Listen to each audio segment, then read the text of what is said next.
하나님의 말씀 창세기 41장입니다. 41장.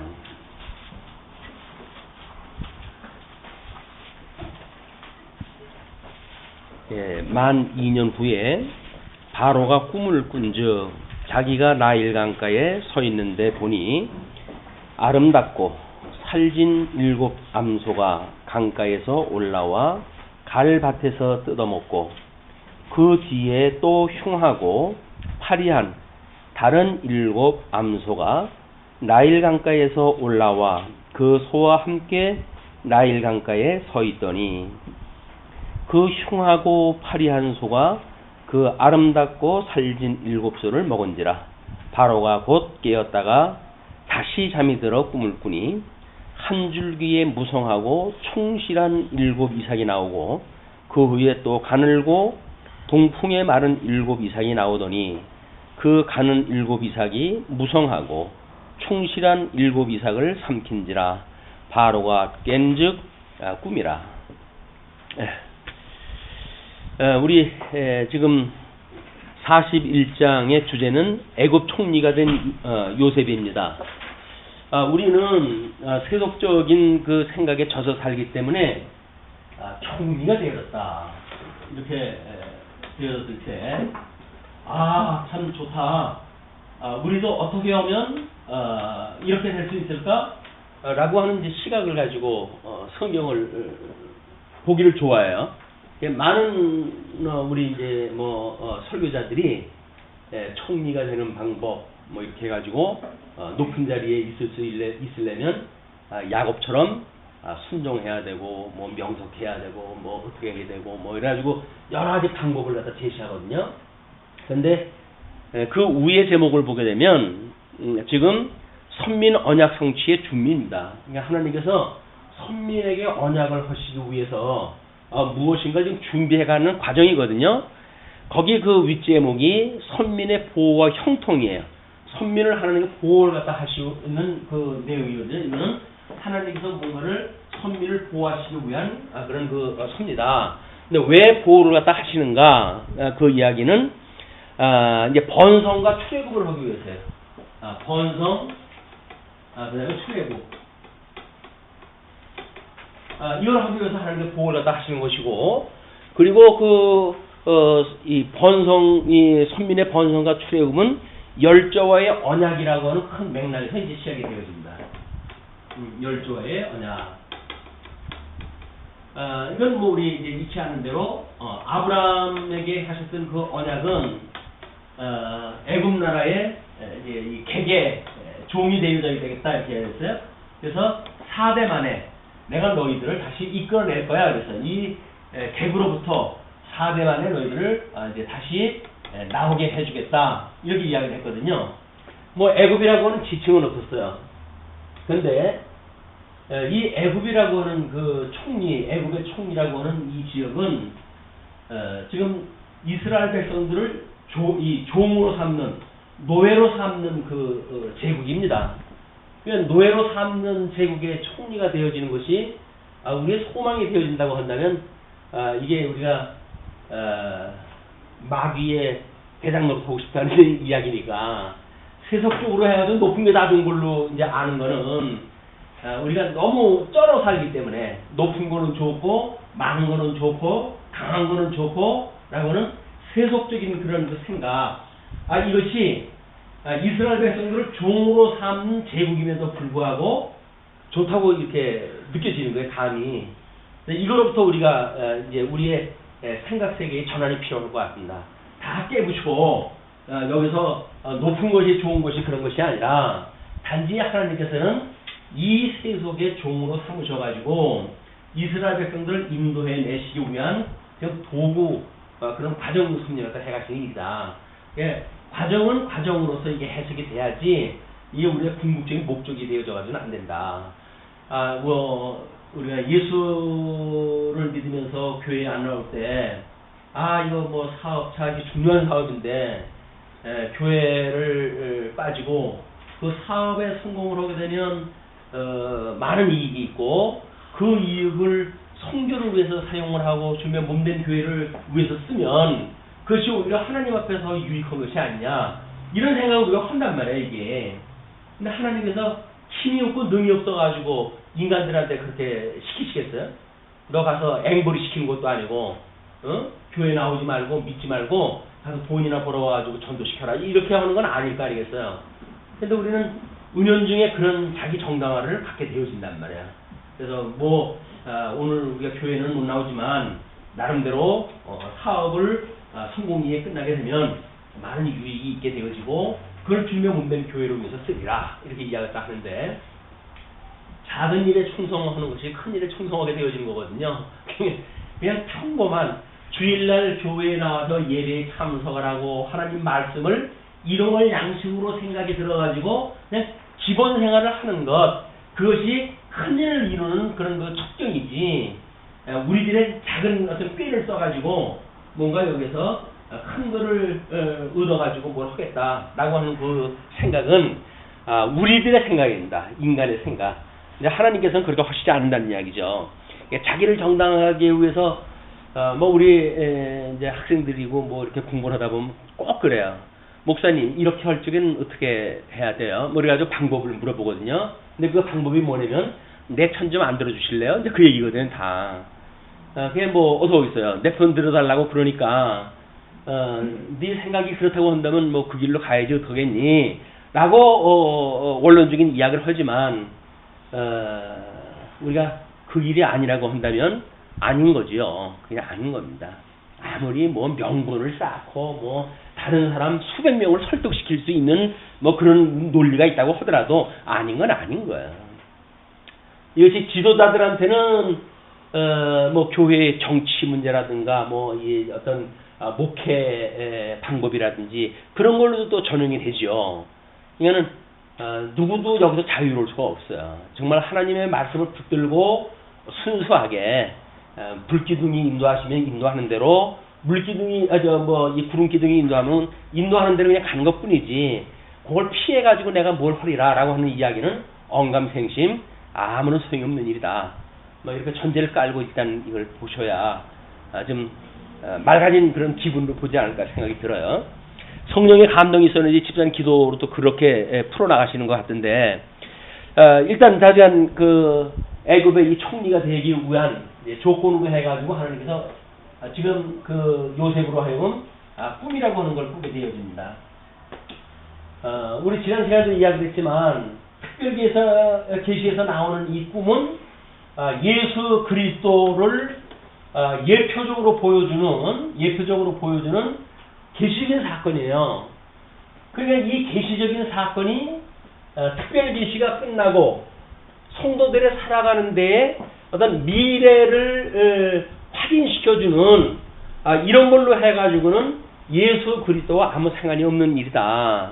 그러니까 우리가 어차피 믿는 사람이든 믿지 않는 사람이든지 우리는 꿈을 꿀 수가 있어요. 그걸 우리가 뭐 특별히 또 예지적인 꿈을 꾸는 사람들도 있고 뭐 우린 또 민족적으로 해서 태몽이라든지 하는 것도 다 여기서 나오게 되어지고 뭐 또 우리 민담에 의할 것 같으면 대부분 중요한 일들은 다 꿈을 이루는 일로 만들어지지 않습니까? 그래서 뭐 왕과 되어지는 꿈을 뭐 돈 주고 사가지고 자기가 이제 왕과 되어다든지 사실 다 만들어낸 이야기입니다.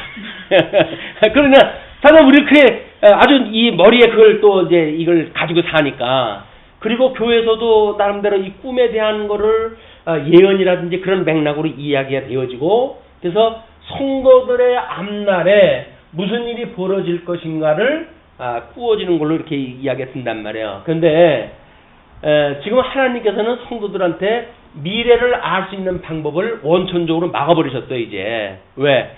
하나님만 의지하라 그 얘기거든요. 하나님만 의지하지 세상 사람들이 알고 있는 예언하고 꿈꾸고 마술하고 하는 그런 것들을 너희들은 가지 마라. 나만 믿어. 내가 너하고 함께 있으니까 나만 믿으면 되지. 자꾸 이런 거 가지고 위로를 받고 하면 옆에 있는 내가 서운해. 주님께서는 그래요. 옆에 있는 내가 너하고 함께 하는데 자꾸 다른 걸 가지고 네가 안심한다고 한다면 그럼 난 너하고 가는 난 뭐냐. 내가 뭐 바지 뭐 서방도 아니고 이렇게 되어지는 거예요. 내가 너하고 함께 하니까 나만 믿으면 되지. 쓸데없는 환경의 것, 믿지 않는 사람들이 믿는 방법을 가지고 너희가 위로를 받지 않았으면 좋겠다. 그래서 하나님께서는 무슨 일이 되어질 걸 갖다 보여주지 않는다고 그랬어요.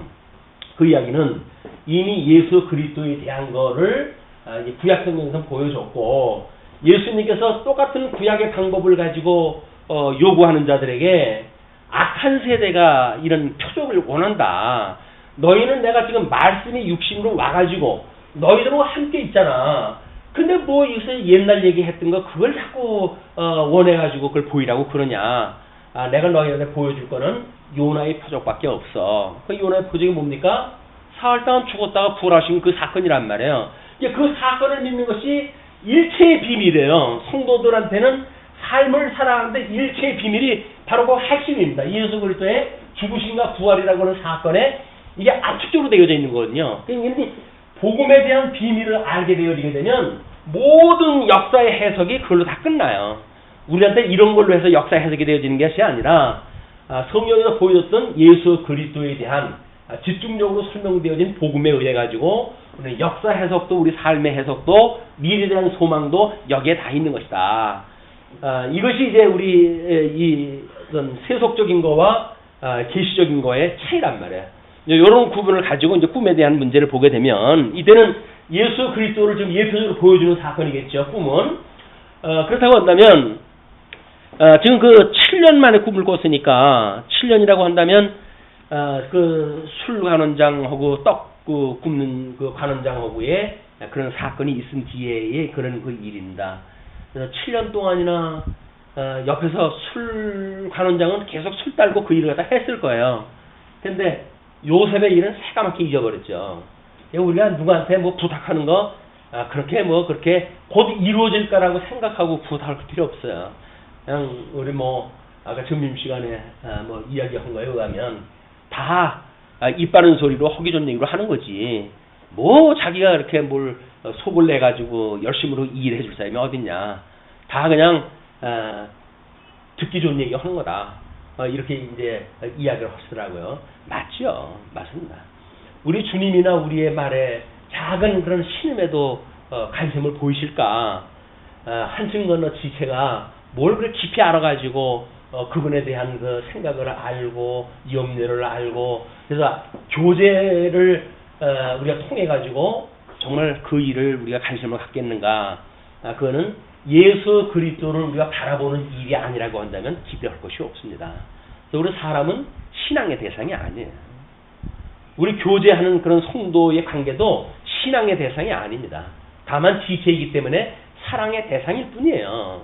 내가 그리스도로 인해 가지고 죄인 뭐 1만 달란트 탕감을 받았으니까 100데나리온 빚진 자를 탕감하고 교제를 갖다 해가는 일이지, 인간성이 좋아가지고 뭐 우리가 교제를 나누고 그분을 우리가 의지하고 믿고 이런 대상이 아니라니까요.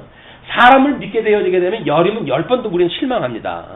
목사도 마찬가지예요. 뭐 목사를 갖다가 믿는다고요? 뭘 보고 믿어요, 그 목사를. 상황이 바꿔지게 되면 어떻게 돌아갈지 알고. 하나님께서 은혜 중에 붙들어주고 있으니까 그 중에 하나님 말씀을 가지고 우리가 분별할 수가 있는 거예요. 목사가 자기 뭐 듣기 좋은 얘기 한다고 해가지고 그게 정답입니까? 아니잖아요. 내가 듣기 싫어도 성경에 나와져 있는 말씀이면 그 말씀을 따라가지고 우리가 살아가고 목사의 그런 그 말을 판단을 갖다 해야지. 내 듣기 좋은 얘기 했으니까 목사 좋은 사람?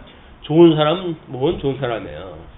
듣기 좋은 얘기를 갖다 만약에 하는 목사라고 한다면 사심이 없이 왜 좋은 얘기를 갖다 하겠어요. 뭔가 내가 하나 줄 테니까 뭐 달라고 하는 그런 그 흥정이 시작하는 거 아니겠어요? 그런 걸 기대할 필요 없다. 오직 하나님만 보시고 예수님만 바라보는 일이에요. 성도는 우리 신랑 대신 예수님만 봐야지. 예수님 이외에 우상을 섬기지 마라, 우상을 믿지 마라. 이게 오전 공부의 그 결론 부분이었단 말이에요. 여기서 이렇게 이야기를 했는데 지금 예수 그리스도에 대한 지금 여기서 7년 이제 그 7 암소가 이제 그 살찐 그 암소가 파리한 그 7 암소에 의해 가지고 잡혀 먹는 그런 그 일이에요. 복음이라고 한다면 사망이 생명의 삼킨바가 되어지는 것, 이것이 복음의 원리라고 했어요. 그런데 오히려 지금은 여기서 일어나는 사건은 사망이 생명을 삼키는 사건이 되어지잖아요. 이게 지금 저기서 일어나고 있는 사건이란 말이에요. 사망이 오히려 생명을 잡아먹어요. 그 이해가 뭐냐면 이제 그렇게 꿈을 꾸니까 8절에서부터 14절까지 술 간원장이 요셉을 추천하는 사건이 소개가 되어지죠. 아침에 그의 마음이 번민하여 사람을 보내어 애굽의 점술가와 현인들을 모두 불러 그들에게 그의 꿈을 말하였으나 그것을 바로에게 해석하는 자가 없었더라. 술 맡은 관원장이 바로에게 말하여 이르되 내가 오늘 내 죄를 기억하나이다. 그걸 죄라고 이렇게 이야기를 해요. 바로께서 종들에게 노하사 나와 똥 굽는 관원장을 친위대장의 집에 가두셨을 때에 나와 그가 하룻밤에 꿈을 꾼즉 각기 뜻이 있는 꿈이라. 그곳에 친위대장의 종된 히브리 청년이 우리와 함께 있기로 우리가 그에게 말하매 그가 우리의 꿈을 풀되 그 꿈대로 각 사람에게 해석하더니 그 해석한 대로 되어 나는 복직되고 그는 매달렸나이다. 기정적으로 이제 되어진 사실을 바로에게 그대로 보고를 갖다 합니다. 그렇게 되어지니까 15절로 36절까지 요셉의 해몽이 이제 주어져요. 이에 바로가 사람을 보내어 요셉을 부르매 그들이 급히 그를 옥에서 내놓은지라. 요셉이 곧 수염을 깎고 그의 옷을 갈아입고 바로에게 들어가니 바로가 요셉에게 이르되 내가 한 꿈을 꾸었으나 그것을 해석하는 자가 없더니 들은즉 너는 꿈을 들으면 능히 푼다 하더라. 이제 보고받은 대로 해가지고 이제 이야기를 갖다 합니다. 그랬더니 요셉이 바로에게 가로되 이르되 내가 아니라 하나님께서 바로에게 편안한 대답을 하시리이다. 이게 이제 우리가 늘 예수 그리스도 머리라고 한다면 여기 성도들의 삶이 있을 거 아니에요. 성도의 지체 간에 이제 관계가 만들어지는데 이 성도의 객체, 이 객체라고 하는 이거는 예수님과 상관이 없는 그 객체라고 하는 건 아무 의미가 없어요. 그러니까 우리 예정의 대상도 우리 예수 그리스도가 이제 그 예정의 직접적인 대상이라고 그러지 않았어요? 그러면 우리는 뭡니까? 예수 그리스도 안에 있는 내용이란 말이에요. 내용물. 예수 그리스도 안에 우리가 있는 내용물이기 때문에 여기는 각자의 이름이 필요가 없어요. 여기는 각자의 이름을 가지고 자기 이름을 낼 만한 곳이 아니라니까요. 여기는 오직 머리 되시는 예수 그리스도, 왜 성도의 대표 되시는 분이니까 이분의 이름만 있는 곳이에요. 이 전체를 보고 이거를 주님 이렇게 우리 하나님께서도 이걸 보고 내 사랑하는 아들아 이렇게 보지, 여기서 사랑하는 아들의 신부 아무개야 뭐 이렇게 보지는 않는단 말이에요. 그냥 이분이 대표예요. 이 원리가 이제 교회의 행정의 대표이기도 이제 원리기도 합니다. 그래서 이제 교회라고 한다면 노예에서 지금 목사가 파송이 되어져 가지고 이 노예에서 목사가 파송이 되어져요. 노예에서. 그래가지고 이분이 목사가 교회의 대표가 되어지는 거예요. 근데 이건 노예가 파송이 되어졌으니까. 근데 성도들이 자체 내에서는 대표를 또 뽑지 않습니까? 그걸 우리가 장로라고 이렇게 이야기해요. 장로. 그래서 이 장로는 교인의 대표예요. 교인의 대표. 그래서 장로는 교인의 대표, 목사는 교회의 대표. 해가지고 교회의 대표와 교인의 대표가 모여서 만들어내는 것이 당회예요. 당회. 당에서 교회 정치를 또 하는 거예요. 교인들이 뭐 뜻이 어떤지.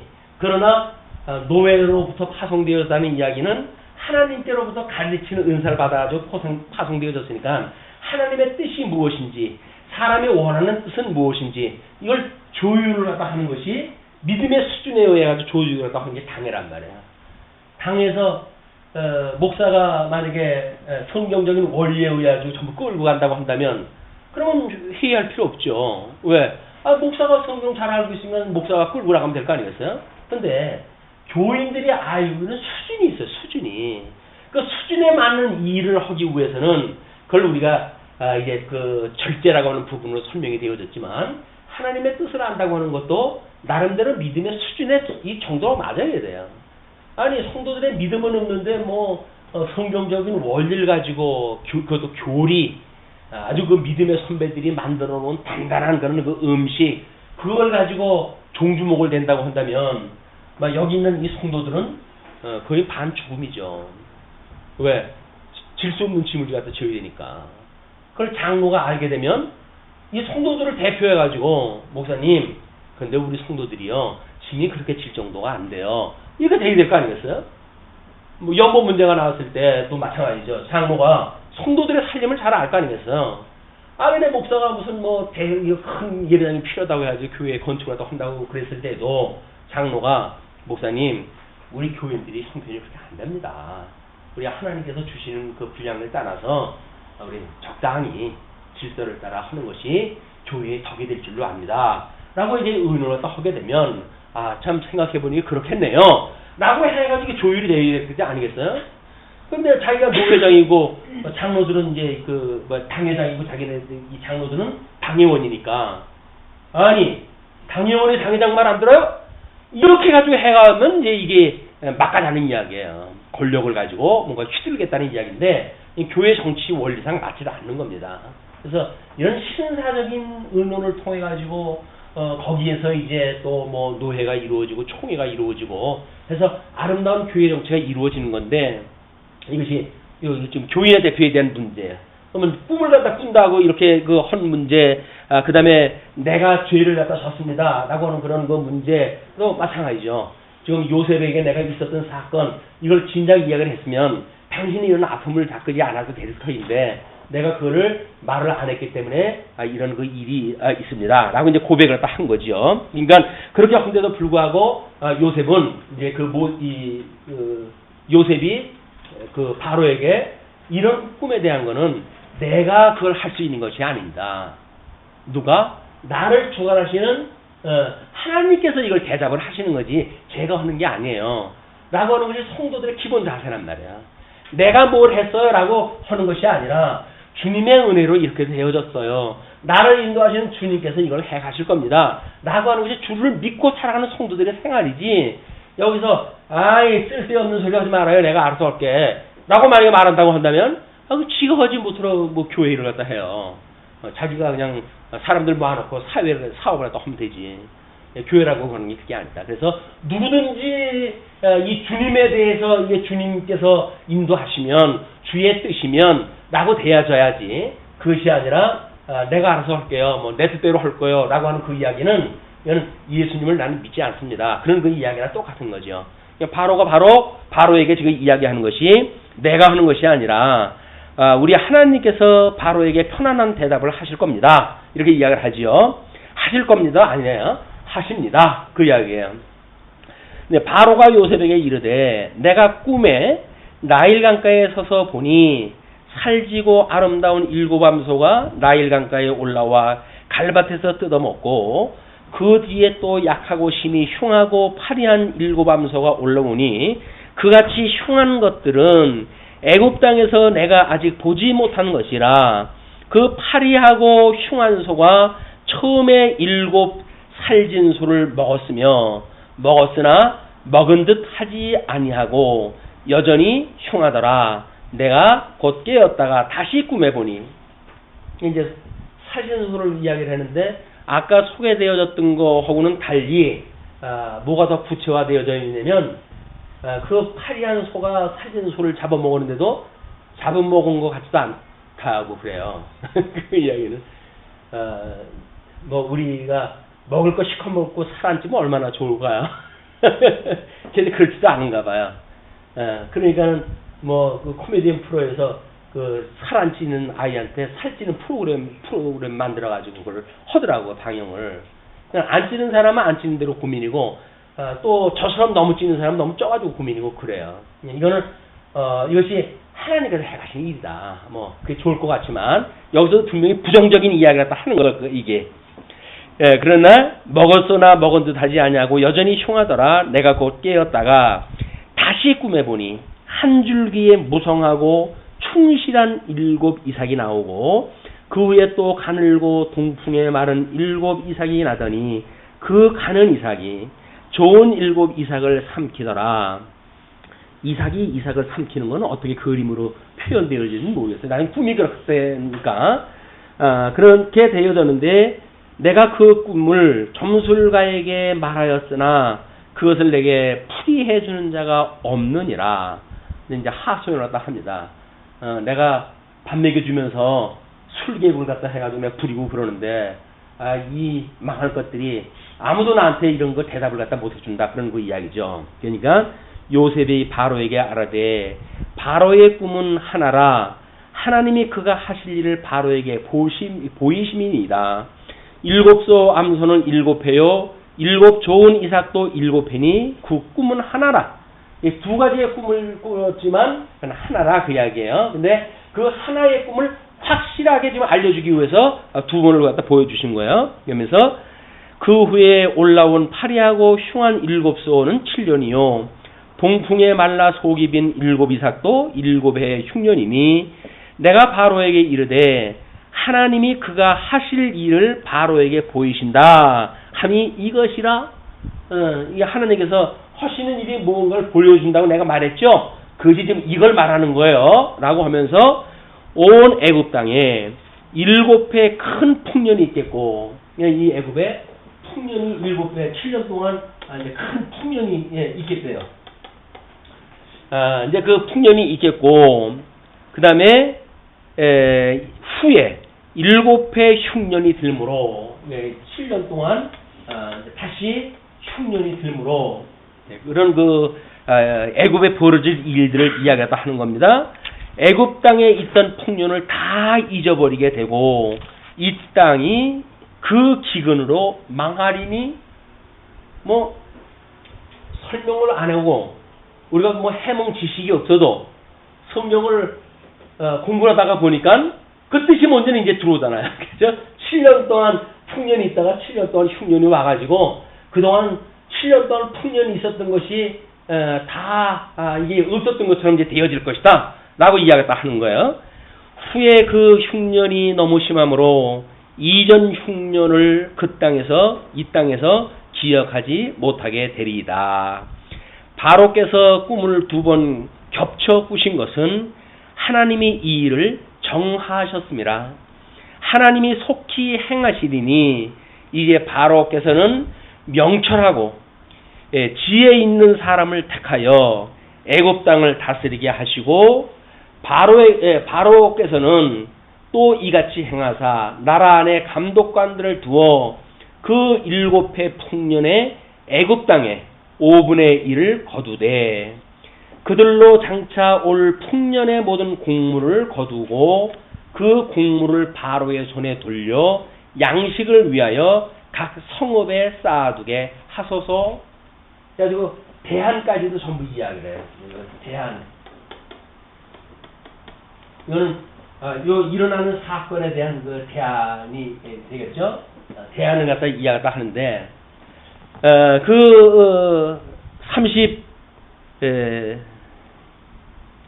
6절까지 이제 이야기하기를 36절에 이와 같이 그 곡물을 이 땅에 저장하여 애굽 땅의 이말 7회 흉년에 대비하시면 땅이 이 흉년으로 말미암아 망하지 아니하리라. 그 나중에 그에 대한 효과, 대안에 대한 효과까지 이제 딱 설명했어요. 일체의 브리핑이 끝난 거야 이제. 그 꿈에 대한 내용, 그 꿈에 대한 주관자, 그리고 그 역사에 일어날 사건에 대한 대안에 대한 효과 다 설명이 됐어요. 이걸 가지고 예쁜 짓 하면 총리가 되어진다고 하는 말 같지 않은 그런 그 이야기는 이거하고 전혀 상관없는 이야기예요. 하나님께서 지금 이런 일을 두어가지고 이 어마어마한 지금 거사를 좀 이루어가실 꿈이 있는 건데 그걸 겨우 인간 욕심을 충족시키는 걸로 해가지고 해석을 해서는 성경 본연의 그런 그 논지에서 벗어난 일이다. 그런 그 이야기죠. 그러면서 지금 나눠놓기는 46절부터 49절까지 요셉의 치세로 이야기를 한 거예요. 왜? 36절에 그 대안과 효과라고 하는 그런 그 이야기는 요거를 바로에게 제시를 했지만 바로는 이 문제를 야곱에게 다시 이 임무를 부여해가지고 야곱이 이제 일을 갖다 해가니까 요셉이 일을 갖다 해가니까 자 37절로부터 45절 요셉이 총리가 됩니다.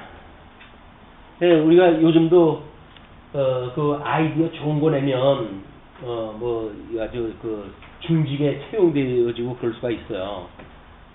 그래서 청년 실업의 시대 때 이 통속적인 마인드를 가지고 뭔가 아이디어가 그냥 샘솟듯이 솟으셔가지고 혹이나 하나님께서 우리들이 저기서 기대했던 거 그걸 주신다고 한다면 여기서는 우리가 기대할 수가 있을 것 같아.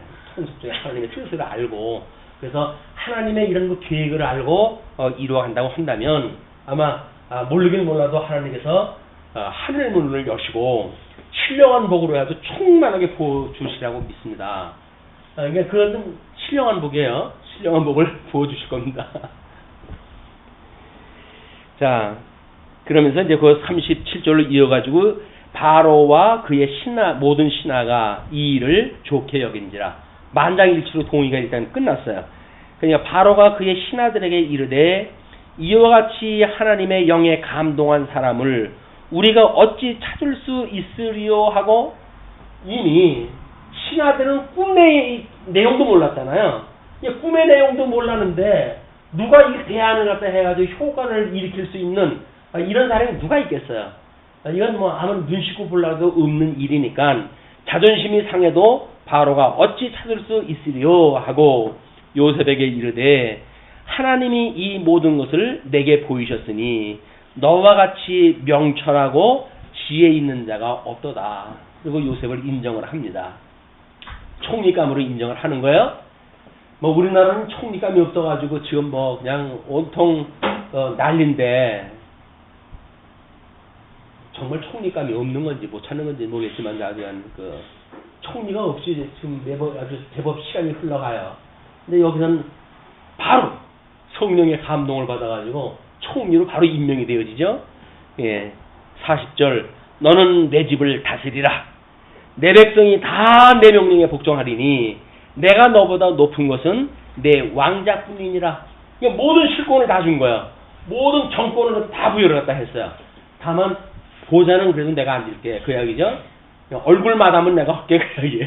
실권은 네가 갖고 나는 그래도 명색이 애굽의 바로였었는데 이것까지 내줄 수는 없으니 내가 그 얼굴마담을 할게. 너는 실권을 네가 다 가져라. 그 이야기예요. 그러면 허수아비가 되어진 거야. 이제 그 허수아비가 왜 허수아비를 만들어 갈까요? 하나님께서 요셉으로 하여금 베블론 애굽을 만들고 그래서 지금 자기의 형제들을 끌어들이고 뭔가 해가지고 이 언약 자손이 번창되어지고 그걸 하려면 철떡같이 이 총리를 믿어야 되거든요. 요셉을 철떡같이 믿어야 돼. 그래가지고 바로가 총리가 한다, 그 요셉이 하는 일이라고 한다면 뭐든지 동의를 갖다 해주고 적극적으로 지원을 갖다 해줄 수 있는 모든 그런 실권과 조건을 하나님을 만들어 가신다. 그 이야기예요. 왜? 언약 자손이 번창을 해야 되거든요. 번창을 해야 출애굽을 시키죠. 우리 이 번창은 하나님께서 아담에게 에덴을 상실했던 이 아담을 쫓아내가지고 어디에서 번창을 하십니까?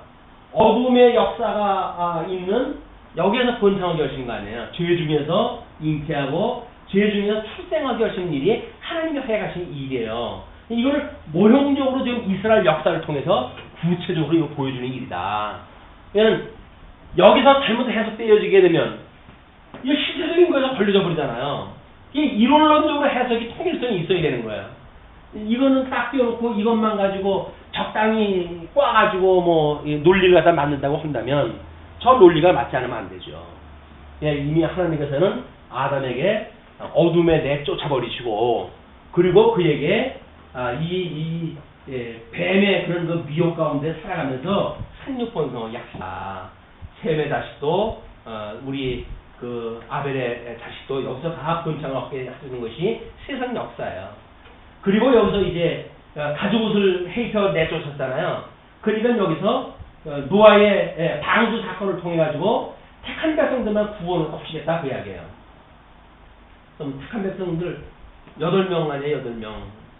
여기서 얼마나 많은 사람들이 죽었을까요? 바벨탑 쌓고 그래서 번창했던 바벨탑 그 사건의 인류의 번창 속도를 보게 되면 노아의 홍수 이전의 이 인류 번창은 이거 말할 수가 없습니다. 그 번창되어졌던 사람들 하나님 한꺼번에 다 수장을 시켜버려요. 하나님 자비로우신 하나님인데 그럴 수가 있느냐고 누가 힘을 겁니까? 하나님이 그렇다고 한다면 그런 하나님을 못으로 믿느냐고요? 망할 사람이 무슨 소리를 못하겠어요.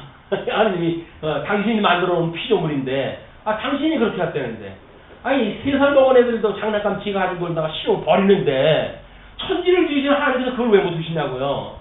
왜 3살 먹은 애가 장난감을 부시고 다 흩어버리고 그러는 거는 웃고 그러면서 볼 수 있는 사람들이 왜 하나님이 하는 일은 칠 떨고 덤벼들어요. 왜 그럴 수가 있느냐고.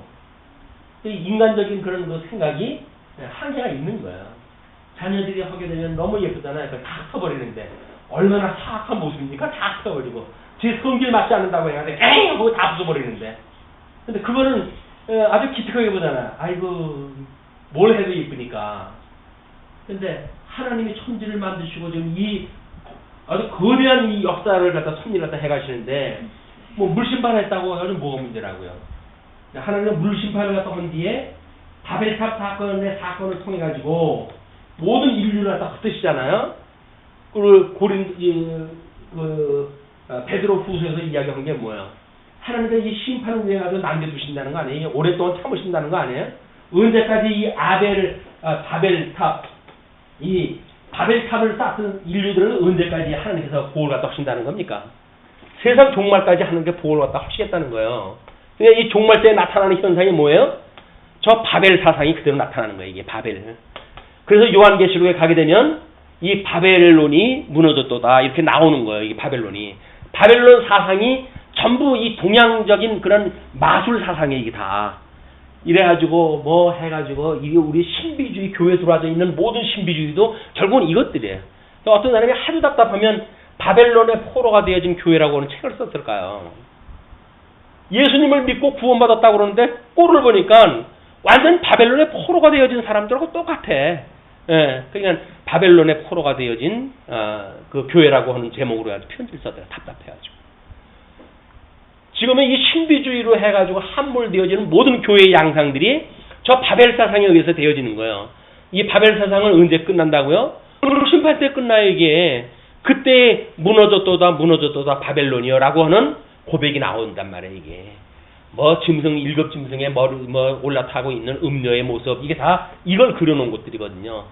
우리 바벨탑 사건으로부터 수많은 동방 그 종교의 문제, 예수님 오시고 나서 영지주의의 문제, 그 다음에 뭐 요한계시록에서 하는 7교회의 그런 타락상, 이게 전부 바벨 사상에 함몰되어지는 거예요.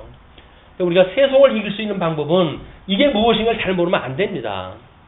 지금 이제 이 관상기도, 또는 뭐 CCM, 이런 걸로 해서 사람들 그 열기를 갖다 독가고, 예배를 드리기 전에 그냥 비트 빠른 복음성가를 가지고 사람들을 갖다 을을 빼놓잖아요. 열린 예배니 이런 명목으로 이것들이 전부 이쪽에 함몰되어져 있는 거예요. 방언 쌀라쌀라 하는 거 여기 전부 방언이 여기 함몰되어져 있는 거예요. 어떻게 보면 여기에서 하나님이 성령에 계시되지 아니한 걸 가지고 우리가 쌓아갈까? 바벨탑을 쌓는 사건이 되니까요. 우리 이락의 그 대통령이 뭐라고 옛날에 했어요. 그 친구가 저 바벨탑을 다시 쌓겠다는 거 아니에요? 저걸 회복을 갖다 하겠다는 이야기예요.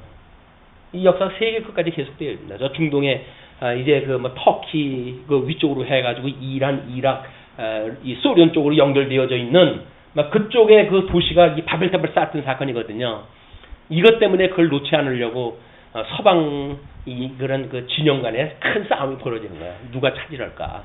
기름 땅을 누가 차지할까? 왜? 이걸 통하면 이쪽은 미국 쪽이고 이쪽은 소련 쪽이거든요. 이 경계가 이쪽에 있어요. 이런 것이 지금 세계 모든 문화 역사를 지금 주관을 갖다 해가고 있고 신령한 그런 그 면으로 보게 되어지게 되면 이 음료 권세가 오늘도 주님의 몸된 교회를 지금 속이고 있다. 그런데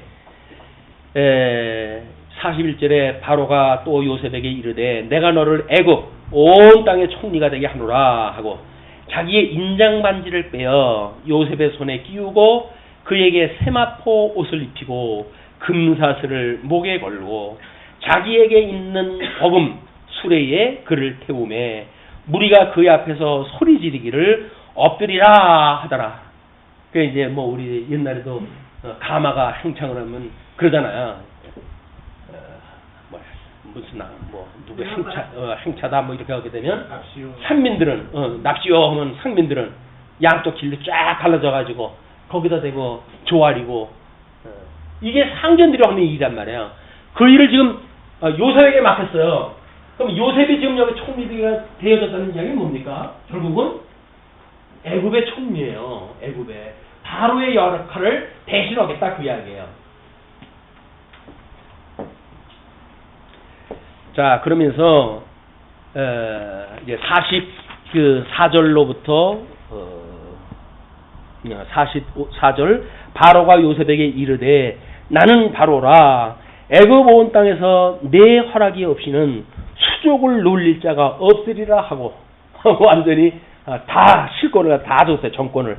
그가 요셉의 이름을 사브낫 바네라가 하고 그 온의 제사장 보디베라의 딸 아스낫을 그에게 주어 아내로 삼게 하니라. 요셉이 나가 애굽 온 땅을 순찰하니라. 그러니까 누구까지? 아내까지 제사장 딸하고 사돈을 맺혀줬어요. 그러면 이제는 이 총리는 완전히 애굽 사람이 되는 거야. 이제 애굽 사람이 되어서면 애굽의 총리니까 애굽 사람이 다 되어졌다. 자, 이제 그렇게 되어졌을 때 46절부터 9절까지 요셉의 치세가 소개가 되어집니다. 요셉이 애굽왕 바로 앞에 설 때에 30세라. 그가 바로 앞에 떠나 애굽 온 땅을 순찰하니 어떤 게 연상되십니까? 30세 어둠의 나라를 와가지고 내가 왕이노라 이렇게 이야기했던 예수 그리스도죠. 빛 대신 예수 그리스도가 어둠의 나라에 와가지고 내가 이스라엘의 왕이라는 거예요. 근데 이 사람들이 놔두겠어요. 잡아먹겠다고 덤벼들지. 이거는 이렇게 보여줬던 요셉이 오실 예수 그리스도의 예표적인 인물이라고 그러지 않았어요. 이건 어둠에 오셔가지고 왕으로서 하시는 예수 그리스도를 보여주는 예표적인 사건이에요. 또 그렇게 보시게 되면 지금 그 요셉이 왜 그 어둠의 나라 애굽에서 이 총리의 역할을 또 해야 되는지 그걸 우리가 볼 수가 있는 거죠. 그러면서 그 요셉이 온 땅을 순찰한다는 이야기는 이미 업무가 시작되어진 겁니다. 총리직에 대한 7해 풍년에 토지 소출이 심히 많은지라 요셉이 애굽 땅에 있는 그 7년 공물을 거두어 각 성에 저장하되 각 성읍 주위의 밭의 곡물을 그 성읍 중에 쌓아둔 곡식이 바다모래같이 심히 많아 세기를 그쳤으니 그 수가 한이 없음이었더라. 이미 7년 흉년을 대비한 모든 그런 사업이 끝이 난 거야. 하나님의 그 뜻을 따라가지고 7년 흉년을 이제 들게 하는 그런 그 일이 있어야 지금 가나안에 있었던 자기 아버지와 가족들은 풍년이 일어난지 이 가뭄이 오는지 아무도 몰라요. 요셉만 알고 이 애굽 사람만 알고 있는 거야. 오히려 하나님의 사람이라고 했던 그 야곱과 그의 11 아들과 그의 식솔들은 어떤 역사가 벌어질 걸 아무것도 모르고 아마 이때는 지금 풍년이 일어났을 때니까 야 웬 떡이냐 풍년의 시대를 주셨구나 라고 해가지고 잘 먹고 잘 살았을지도 몰라요. 그러나 성경은 그 사람들에 대한 걸 지금 함구하고 있습니다. 그 사람들이 어떤 신앙생활을 했는지 어떤 삶을 사는지 함구하고 있어요. 다만 그 관점이 이 요셉한테 바뀌어가지고 요셉이 애굽을 어떻게 다스렸는지 어떻게 그런 걸 준비했는지 이 사건이 이제 소개가 되어진단 말이에요. 그럼 그 야곱의 약전이라고 해가지고 소개가 되어지는데 이야기의 대부분은 요셉의 이야기 아니에요. 전부 요셉의 이야기예요. 근데 주인공은 전부 요셉의 이야기로 되어져 있는데 37장인가요? 들어오면서 왜 그건 야곱의 약전이라고 그렇게 이야기를 했을까요? 그게 지금 야곱이 언약 자손으로 지금 대비가 되어진 거네. 야곱은 사랑하고 에서는 미워했다고 그랬으니까.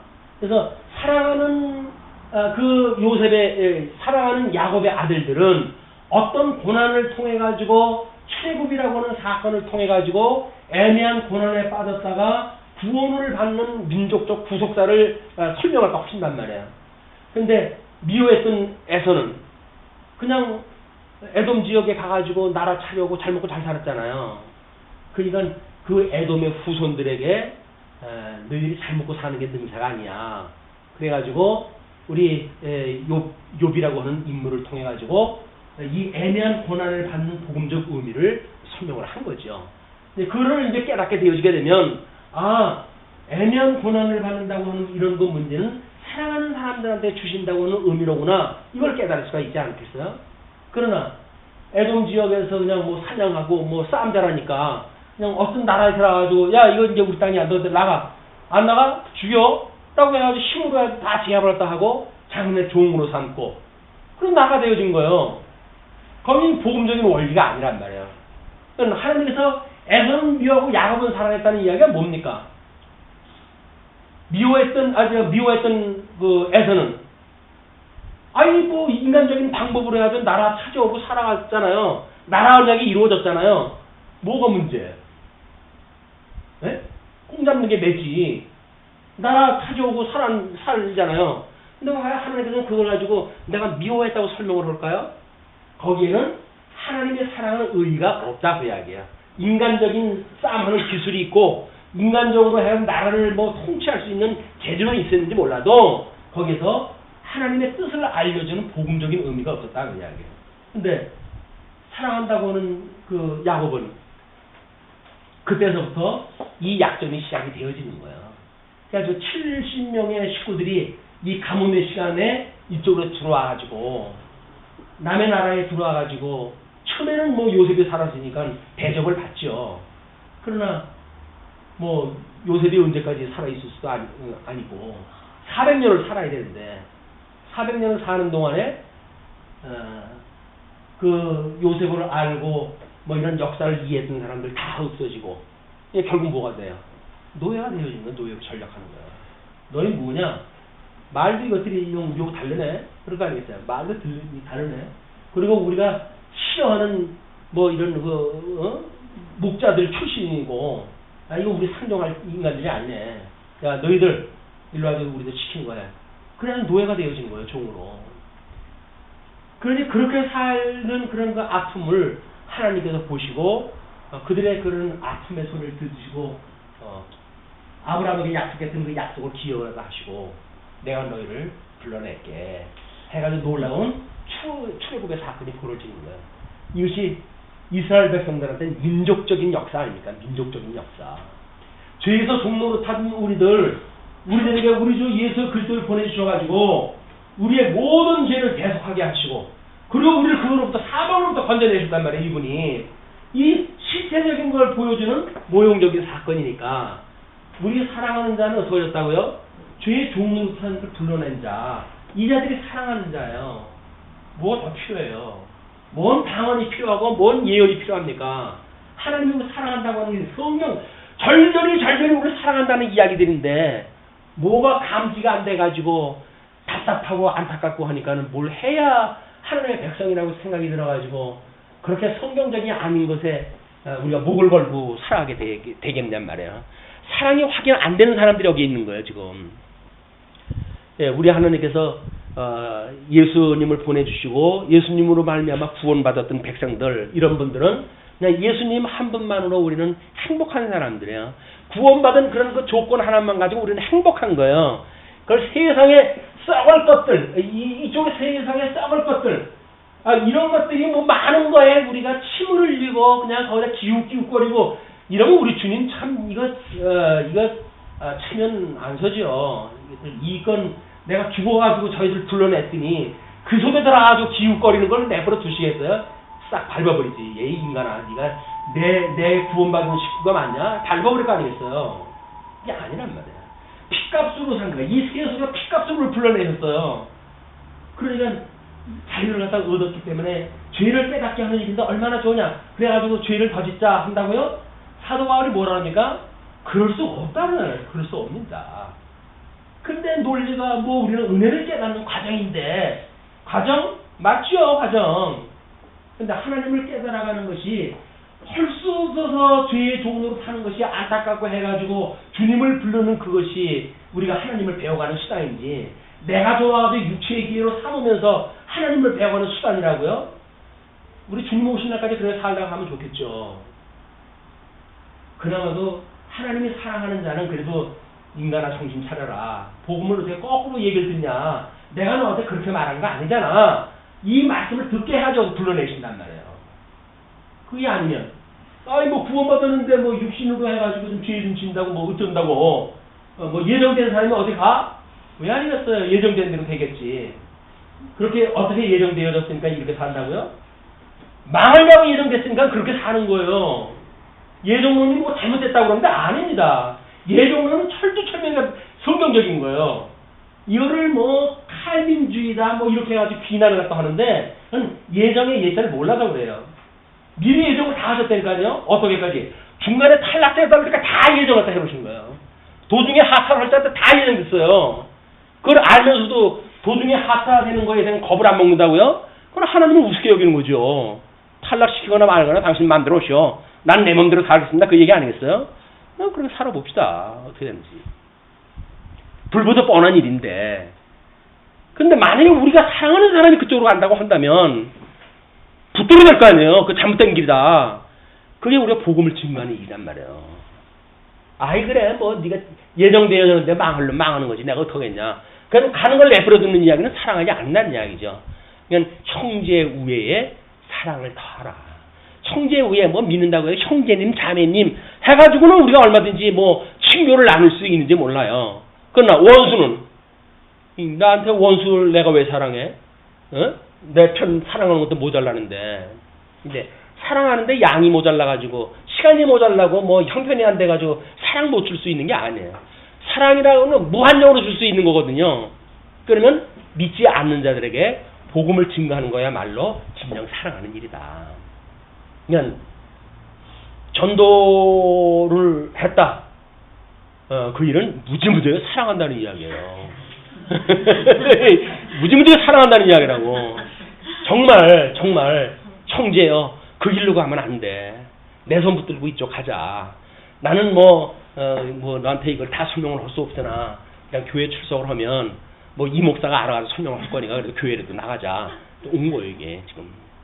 이 은혜를 깨닫게 되어지게 되면 우리 모든 인생의 모든 일체의 비밀을 갖다 배운 거예요. 이걸 알면 일체의 비밀을 갖다 깨닫는 거예요.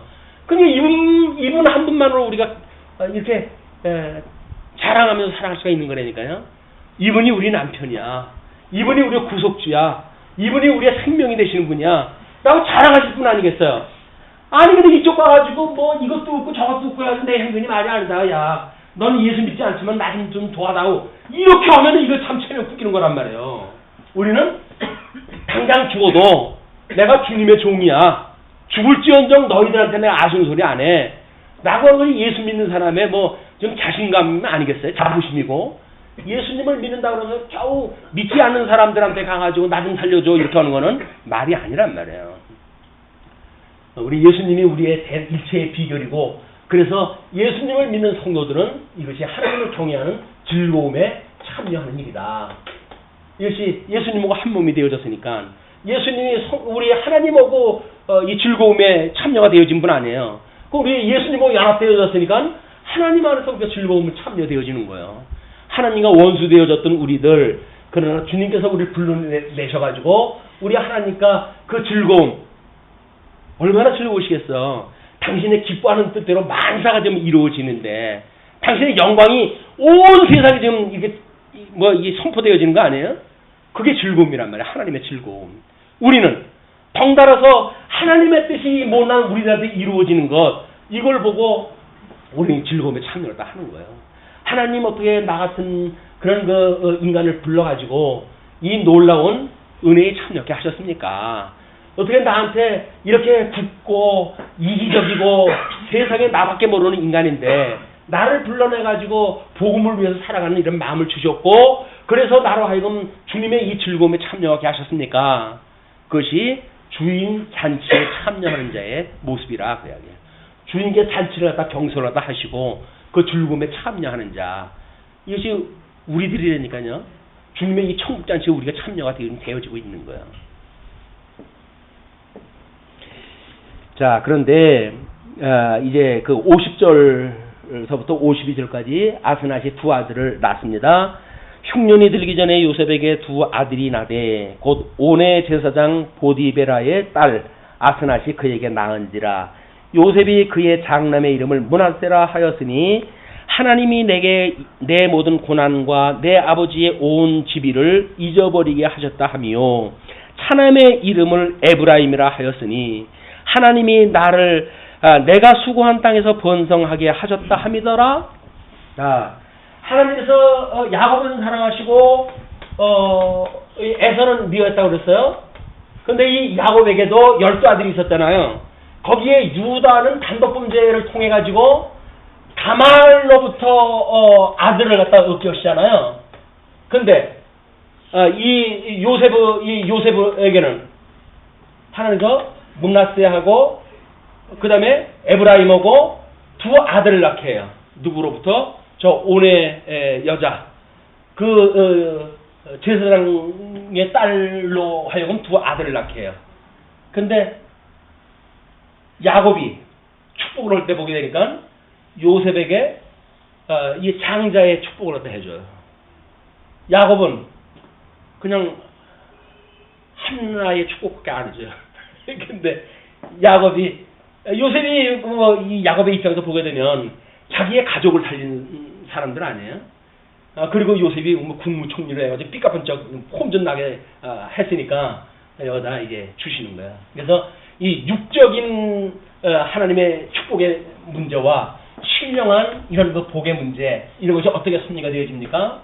여기서는 예수 그리스도가 출생을 하게 되어지고, 이건 북쪽 이스라엘을 만들고, 이건 남쪽 유다를 통해 가지고 예수 그리스도가 오지만 북쪽 이스라엘에 의해 가지고 결국은 나라를 분국을 갖다 하는 이런 그 비흑사를 통해 가지고 북쪽 이스라엘이 결국 멸망이 되어지고, 그리고 남쪽 유다에 합쳐져 가지고 이스라엘 12지파를 이루게 되어집니다. 이게 복음적인 원리예요.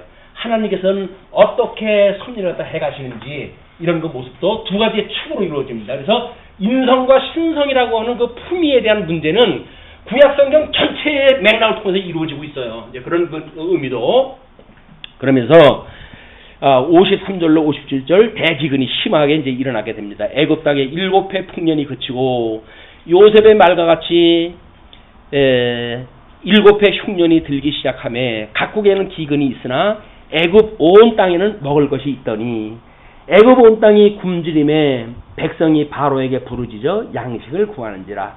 바로가 애굽 모든 백성에게 이르되 요셉에게 가서 그가 너희에게 이르는 대로 하라 하니라. 그래서 이제 전부 책략을 가지고 있을 테니까 거기다 위임을 갖다 합니다.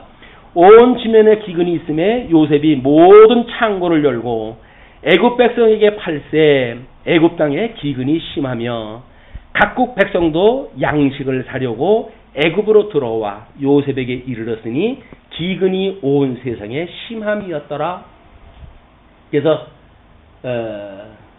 물건들 이게 흉년에 이렇게 자기 걸로 해가지고 팔고 하는 그런 아주 나쁜 장사의 원형은 여기서부터 시작됐어요.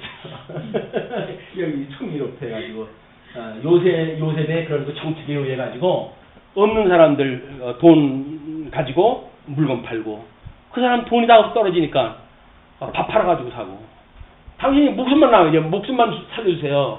전부 종이 돼버리는 거예요. 요게 영국의 화폐를 그렇게 해서 다 뺏어 갔다는 거예요. 이게 이쪽에 이걸 역사해가는 그런 쪽에서 보게 되면 지금 돈을 찍어내가지고 어느 나라가 이제 프랑스 오고 싸움이 일어나고 그랬을 때 이거는 이제 프랑스가 이긴다라고 하니까 사람들이 그쪽으로 다 기울었어요. 영국에 가지고 있던 거 다 헐값을 다 팔아버렸어요. 근데 영국이 이겼네. 그 다음에 어떻게 해? 뭐 이겼으니까 거기 거 그냥 싼 값에 다 샀으니까 내 땅 다 가지고 몇 놈이 다 해먹는 거야 이게.